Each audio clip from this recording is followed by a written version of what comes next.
Imagine finding the perfect starter home for your family. You submit an offer that stretches your budget to the absolute maximum. You feel hopeful because it is a great offer. But the next day, the real estate agent calls and tells you that the seller went with another buyer. This mysterious buyer did not even visit the house. They completely skipped the inspection and they paid completely in cash. This exact heartbreaking scenario is playing out thousands of times every single week across the country. You are no longer just competing against other young families who want a good school district. You are now competing against massive multi-billion-dollar Wall Street hedge funds. Over the last decade, private equity firms have quietly executed the largest corporate takeover of residential real estate in human history. They are buying up entire suburban neighborhoods and turning the great American dream of home ownership into a monthly subscription service. In this video, we are going to explore exactly how this corporate machine operates and why it is so dangerous. We will look at the sophisticated algorithms they use to beat you and discover the exact strategies you can use to fight back and actually win. Chapter 1: The Great Foreclosure Transfer. To understand how corporations started swallowing up suburban neighborhoods, we have to look back at the financial crisis of 2008. When the housing bubble popped, millions of families lost their homes to foreclosure. The government and the major banks were suddenly stuck with massive portfolios of empty, decaying houses. They needed a fast way to get rid of them, so they turned to the only entities that had billions of dollars in liquid cash, which were the private equity firms. The government allowed these massive corporations to buy foreclosed homes in bulk at absolute rock-bottom prices. Firms like Invitation Homes were born out of this specific moment in history. They bought tens of thousands of single-family houses and converted them into rental properties.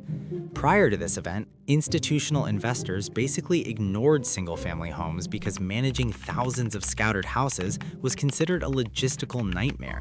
But advances in mobile technology and property management software made it incredibly easy to manage a massive portfolio of scattered homes from a single centralized office. What started as a temporary crisis intervention slowly mutated into a permanent and highly lucrative asset class. Wall Street realized that everyday people will always prioritize paying for a roof over their head above almost every other expense. They discovered that the suburbs were essentially a giant untapped gold mine of reliable monthly cash flow. And once they tasted that consistent profit, they decided they wanted to buy absolutely everything they could get their hands on. Chapter 2: The Cash Advantage and the Algorithm. The reason these massive funds are so successful at acquiring homes is that they have an unfair technological advantage over the average person. When you or I want to buy a house, we browse public listings and spend weeks dealing with mortgage approvals and stressful bank underwriting. Wall Street firms completely bypass this slow human process by deploying incredibly sophisticated predictive algorithms. These computer programs scan millions of public records to identify exactly which neighborhoods are about to experience rapid appreciation. They look for specific data points like upcoming infrastructure projects or new school zoning changes. Once the algorithm identifies a target area, the firm deploys a massive wave of all-cash offers. A normal family relying on a 30-year bank loan simply cannot compete with an institution that can close the deal in 3 days with zero financial contingencies. The seller almost always chooses the corporate buyer because a cash offer represents absolute certainty and speed. This creates an incredibly hostile environment for regular people who are just trying to build a stable life. The corporate buyers essentially act like a giant vacuum cleaner, sucking up all the affordable inventory before the public even has a fair chance to place a bid. But recently, this strategy hit a massive roadblock. As interest rates spiked and the supply of existing homes completely dried up, these corporations could no longer find enough houses to buy. So they decided to implement a terrifying new strategy that changes the suburbs forever. Chapter 3: The Build-for-Rent Revolution. Because the traditional housing market froze up due to high interest rates, the private equity firms had to pivot their aggressive acquisition strategy. They realized that fighting over a shrinking pool of existing houses was becoming too expensive and too inefficient.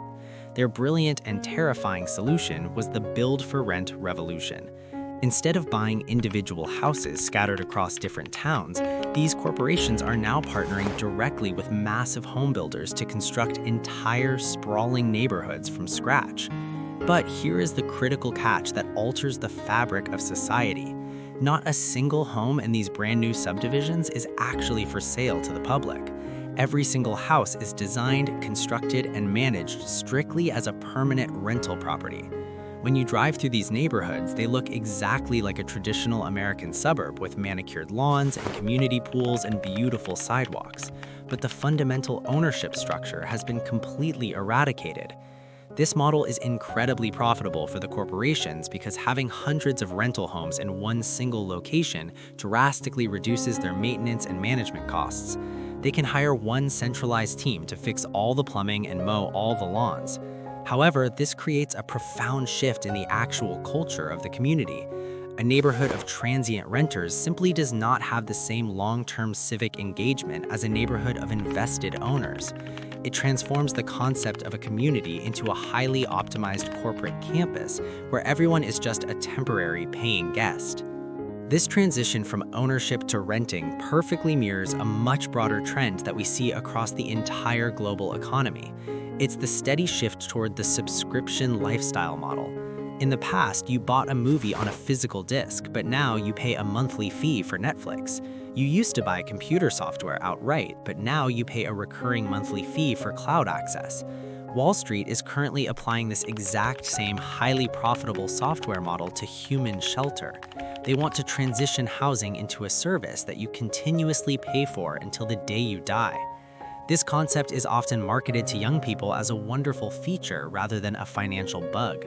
The corporations advertise these rental neighborhoods as offering ultimate freedom and flexibility without the terrible burden of a mortgage or expensive roof repairs. But this marketing narrative completely ignores the mathematical reality of wealth creation. When you pay a mortgage, you are slowly paying down a massive loan and building permanent equity in a tangible asset. It acts as an automatic savings account that fights inflation. When you pay rent to a corporate landlord, you are simply paying down their mortgage and increasing their shareholder value. You are trading your long-term financial security for short-term convenience. This subscription model slowly drains the wealth out of the working class and funnels it directly upward into the portfolios of massive institutional investors, creating a permanent underclass of lifelong renters. Chapter 5. The Death of the Starter Home. The most devastating consequence of this corporate buying spree is the absolute eradication of the traditional starter home. For generations, the starter home was the primary engine of middle-class wealth creation. It was a modest and affordable house that a young couple could buy to stabilize their living costs and slowly build initial equity. They would live there for a decade and then use that accumulated equity to upgrade to a larger family home. But the algorithms used by Wall Street specifically target these exact entry-level properties because they offer the absolute best return on investment for rental yields. By systematically buying up the bottom tier of the housing market, the corporations have completely destroyed the first rung of the property ladder. First-time homebuyers are now squeezed out of the market entirely because they cannot find anything within their approved budget. This forces them to remain in the rental market for much longer than they originally planned.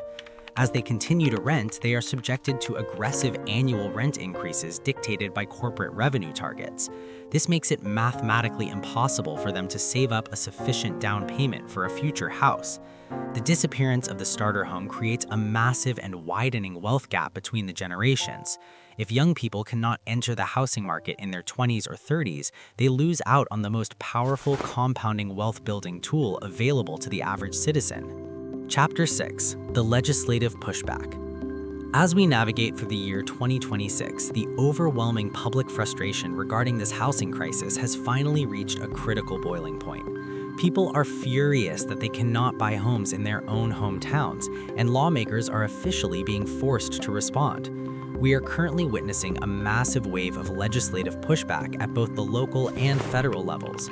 Various politicians have introduced aggressive bills designed specifically to ban hedge funds from buying single-family homes, or to force them to gradually sell off their massive existing portfolios over the next decade. Some local municipalities are heavily revising their zoning laws to heavily tax corporate landlords or completely restrict institutional buyers from purchasing property in designated residential zones. While this sounds incredibly promising on the surface, you have to understand that these massive financial firms have incredibly deep pockets and incredibly powerful lobbying arms. They argue that they provide essential, high-quality rental housing for families who simply cannot qualify for a strict bank mortgage. The legal battle over who actually gets to own the American suburb is going to be one of the defining economic conflicts of this decade.